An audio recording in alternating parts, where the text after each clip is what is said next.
बिस्मिल्लाहिर्रहमानिर्रहीम। अस्सलामुअलैकुम friends, welcome to my channel cooking with Fatima. कैसे हैं आप सब? उम्मीद करती हूँ आप सब अपने अपने घरों में खैर खैरियत से होंगे, खुशआबाद होंगे, हंसते मुस्कुराते होंगे। आज मैं आपके साथ फ्राई प्याज करने की घर में ही बहुत ज़्यादा मज़ेदार तरीके से रेसिपी शेयर करूँगी। बहुत ज़्यादा क्रिस्पी सी, बहुत ज़्यादा जो है वो मज़ेदार सी, बिल्कुल भी ब्लैक किए बगैर बहुत ज़्यादा अमेजिंग सी आज मैं आपको क्रिस्पी सी फ्राई प्याज की रेसिपी दे रही हूँ। चलें जी रेसिपी स्टार्ट करते हैं। बिस्मिल्लाहिर्रहमानिर्रहीम। सबसे पहले मैंने जो है वो तकरीबन भी 2 किलो प्याज को अच्छा सा धोकर छील कर काट लिया है और स्लाइस में मैंने कट किया। आप चाहें तो स्लाइसर से भी कट कर सकते हैं। और याद रखिएगा 5 मिनट तक प्याज को काटने के बाद ठंडे पानी में ज़रूर से रखिएगा। इस तरह से जितनी भी इसकी स्मेल होती है, जो तेज़पन होता है, तो वो निकल जाता है, यानी कि झड़ जिसे कहते हैं वो निकल जाती है। तो हम इसे जो है वो फ्राई करेंगे। देख सकते हैं आप, फ्राई करने के पहले मैंने इसको ना तो कोई बॉईल किया और ना ही नरम किया।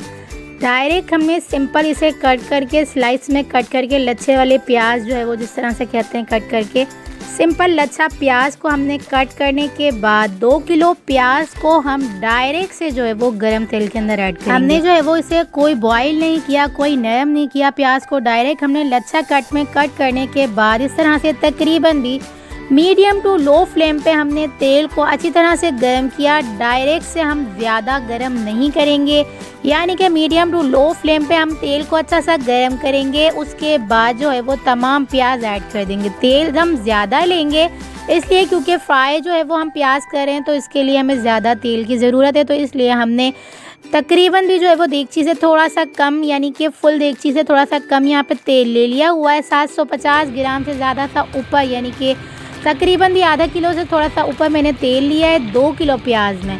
तो 2 किलो प्याज को हम जो है वो इस तरह से फ्राई करेंगे कि सबसे पहले हमने 10 मिनट तक हमने बिल्कुल भी इसको छेड़ना नहीं है। अच्छे से मिक्स करने के बाद तेल में अच्छे से डिप करने के बाद प्याज को बिल्कुल जो है वो हम छोड़ देंगे। जब प्याज इस स्टेज पे आ जाएगी, देख सकते हैं आप 10 मिनट के बाद ये इस स्टेज पे आ गई थी।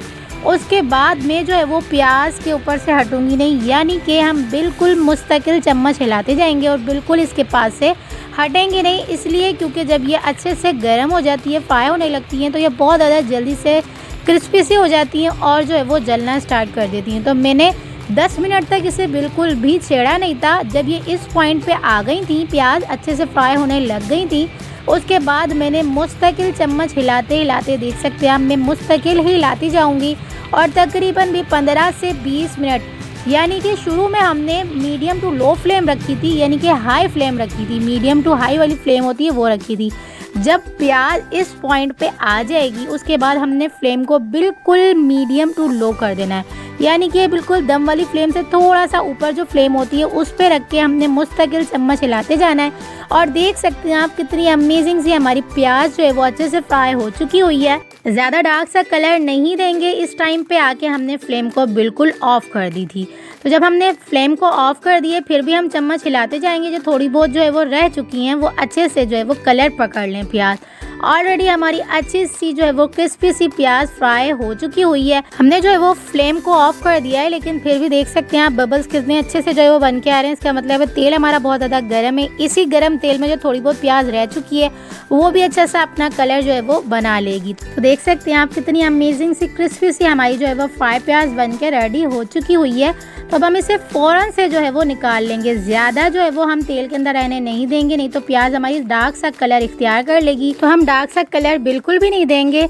इसी स्टेज पे आके हमने फ्लेम को जो है वो ऑफ करके थोड़ा सा जो है वो पका लेना है। उसके बाद जो है वो हम प्याज को जो है वो हम निकाल लेंगे। तो इस तरह के किसी भी छन्ने पे आप निकाल लीजिएगा। इस तरह से तेल भी जल्दी से निकल जाएगा और आपकी प्याज भी फ़ौरन से क्रिस्पी होना स्टार्ट हो जाएंगी, क्योंकि इसकी एयर जो है वो निकलती रहेगी और अमेजिंग सी आपकी जो है वो क्रिस्पी सी प्याज बन के रेडी हो जाएगी। तो मैंने तमाम प्याज को जो है वो तेल से निकाल लिया हुआ है और देख सकते हैं आप कितना क्रिस्पी सी हमारी बहुत ज़्यादा कलरफुल सी अमेजिंग सी जो है वो हमारी फ्राई प्याज बन के रेडी हो चुकी है।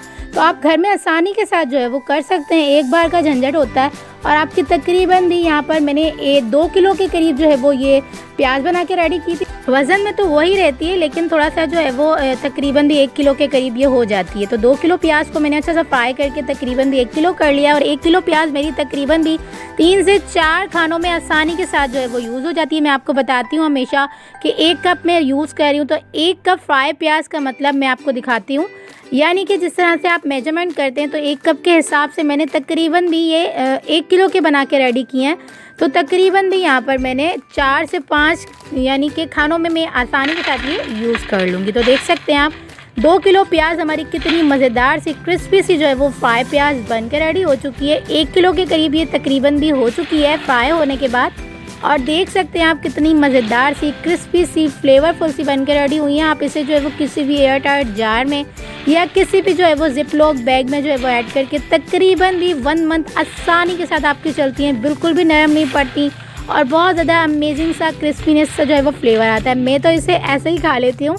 मुझे पर्सनली जो है वो कच्ची प्याज जैसे सैलेड वगैरह में नहीं पसंद। मैं इस तरह से ब्राउन प्याज की बहुत ज़्यादा शौकीन हूँ। मुझे बहुत ज़्यादा अमेजिंग सी लगती है, बहुत ज़्यादा अच्छा सा फ्लेवर, कलर और बहुत ज़्यादा जो है वो अमेजिंग सा टेस्ट आता है। तो मुझे तो पर्सनली जो है वो ये बहुत ज़्यादा अमेजिंग सी लगती हैं और बहुत ज़्यादा फेवरेट है मेरी ब्राउन प्याज।